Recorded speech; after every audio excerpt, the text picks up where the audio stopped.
Hello everybody, my name is Jennifer DeMoss. I'm going to go ahead and talk to you about my community health project. So the overall health of a community is the concern of people who work in the public or in the healthcare field, specifically nurses who are involved in those public health departments. So my goal here for this project was to perform the thorough assessment of my community and discover the specific health needs of the community members. So Tuba City is the community that I live in. Many people have probably not heard of it before I mentioned it in this class. It's on the Navajo reservation that's located in northern Arizona. So the area here is almost 9 square miles. There are approximately 8,600 residents living here. 92.4% of the population are Native American, and that is because we are on the reservation. We're on Native American land, so I am only able to live here because of my employment that's through the hospital. However, other people in the community here, there, as you can see, 32% of households here are earning under $34,000 per year. There are plenty of activities that are outside that community members have access to. However, most of the surrounding land is extremely untouched. Most of these areas have probably never even been seen before, and the closest city, we'll say, is approximately 80 miles away. However, it's still very small. It's called Flagstaff, Arizona. There's not a whole lot to do there, unless you like skiing on the mountains, which is very weird since we're in Arizona. However, the area here, also, we have the Healthy Living Center that just recently opened, the beginning of this month. Available there, there's cooking classes, school programs, exercise machine and equipment. So that's a great new asset that we have to improve the health of the community here. So during my windshield survey assessment, I went ahead and took some pictures of the community for you guys, just so you could see a little bit better the living circumstances that we're dealing with here. The woman down on the bottom corner there, she is living in a hogan structure. It looks like people might not live in something like that. However, they do. Many of the areas that I've seen here, they're living in worse circumstances than the one that you see. So in this field up top, there are houses that are located throughout that. Many of those community members are considered to live outside of town, so they're not directly off of any of the two main paved roads. In the area down below, you'll see houses. Those people are considered to be living in town, and they have access to a little bit more resources. So, like I said, the area here, unfortunately, many of the members of the community do not have basic utilities. I included a chart there on the right-hand side so you can see that.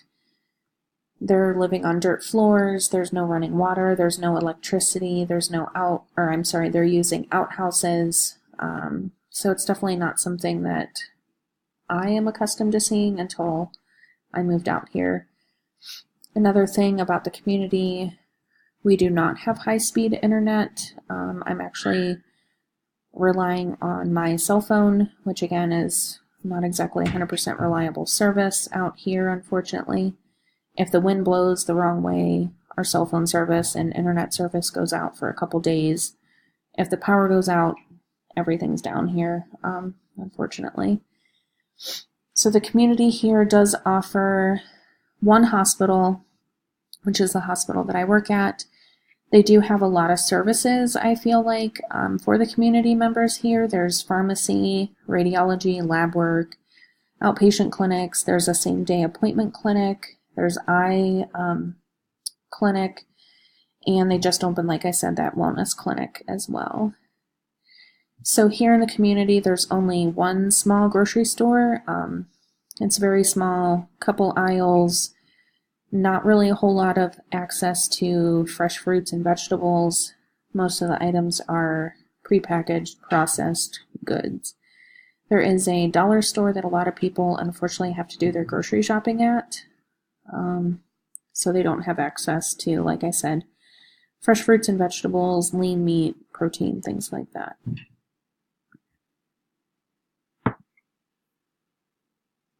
So some of the statistics to keep in mind when I'm talking about the Native Americans, they are more likely than any other racial group to develop diabetes here in the United States. So Native Americans are also 50% more likely to become obese than the white population.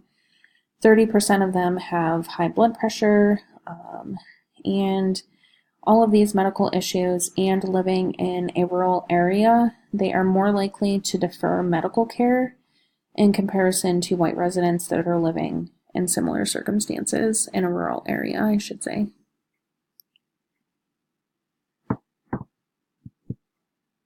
So my community partner was the Tuba City Hospital that I work for.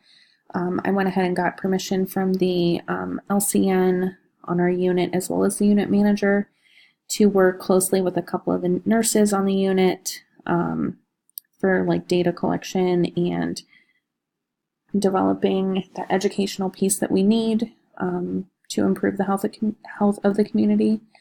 I also worked with Tasha. She used to work for the public health department here that's linked through the hospital, and she was able to provide me with a previous public health assessment book, so it was able to give me a lot of good information to complete my assessment. So my community health diagnosis is risk of imbalanced nutrition related to a lot of different things here, as you can see. This is only some of them that I included. So genetic predisposition to elevated glucose levels. This is not something that the Native Americans can control. However, there's other ways to go around improving their health. There's also a deficit knowledge related to the English to Navajo language barrier. So many of the words do not translate from English to Navajo. So that makes it very difficult to do teaching with a patient when there's not words for medical terminology in Navajo. Socioeconomic class is also a barrier here. Excessive consumption of alcohol. Unfortunately, Native Americans are known to have a high rate of alcoholism. There's a poor sanitary living environment, which I had mentioned previously in my slides. And many of the people here do not necessarily believe in Western medicine. So it's hard for them to come in and get that medical care that they need because they rely on traditional Navajo medicine to take care of their health concerns. That Native American medicine can be herbs. A lot of them will perform ceremonies. Not to get too deep into it, but like sweat lodge type of things, praying, and dealing with earth, wind, fire. It's a whole different area. So my community health plan, my objective for this is to improve the overall health of my community with a specific focus on the diabetic population. So I wanted to focus on improving the education of these patients because many of the patients that I had spoke to during my data collection did not even know they were diabetic. They had the diabetic diagnosis in their medical chart. I spoke with them regarding this and they completely denied it. If these patients do not even admit to being diabetic or acknowledge their diabetic diagnosis, they're clearly not taking their medication. They're not following their diabetic eating plan. They're not taking good control of their health. So because of this, I found that there was a high need for educating these patients, and that begins with educating the staff, educating the physicians obviously as well, that they need to have better patient interaction so they can educate these patients that they are diabetic, that these are the steps that they need to take, this is the medication that they need to be on, this is what we need to do to keep you healthy. So with that being said, if these patients are unaware that they're diabetic, they're not following the recommended daily AccuChecks, blood sugar monitoring, things like that nature. So after I wanted to educate the staff members and they were able to consistently teach that education back and test off on that, I developed an education piece to hand out to patients that goes over each day what they should do. I wanted to keep it very simple. I know you don't see all of it here, but it just takes them step by step throughout the day. They're going to go ahead and they're going to wake up at 7 in the morning, around there. They're going to perform their first AccuCheck of the day, and according to that AccuCheck result, it says on there, provide the insulin coverage as needed. This is something that all the staff nurses will be responsible for teaching them while they're inpatient at the hospital. I want the nurse to go over this plan with them every single step of the day. This way, we are thoroughly educating our patients so that they understand how to provide the same consistent care for themselves at home. So in order to evaluate if this community plan is effective, we first want to determine if our education for the staff was effective. So that would be done by randomly surveying the patients to determine if that education piece is even being provided. We also want to periodically monitor staff by the clinical educators, making sure that they know a healthy A1C level, when to perform AccuChecks for patients, the sliding scale orders per the doctor.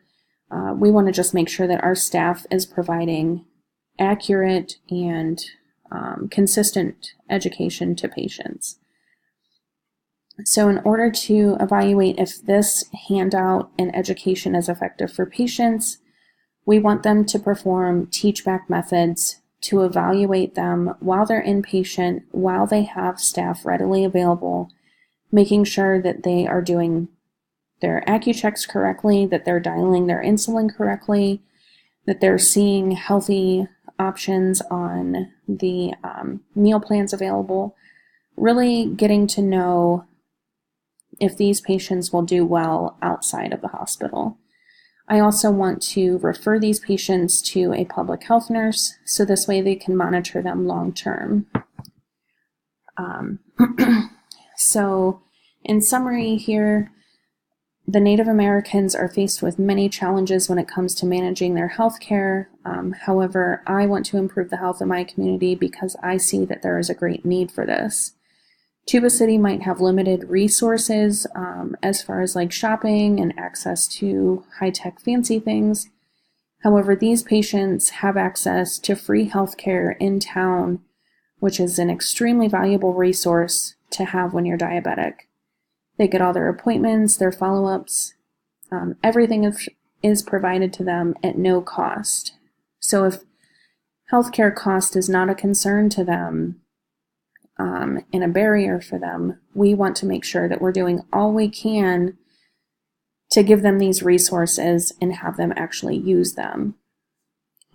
So the goal of this project was really just to improve the overall health with a focus on diabetes management, medication management.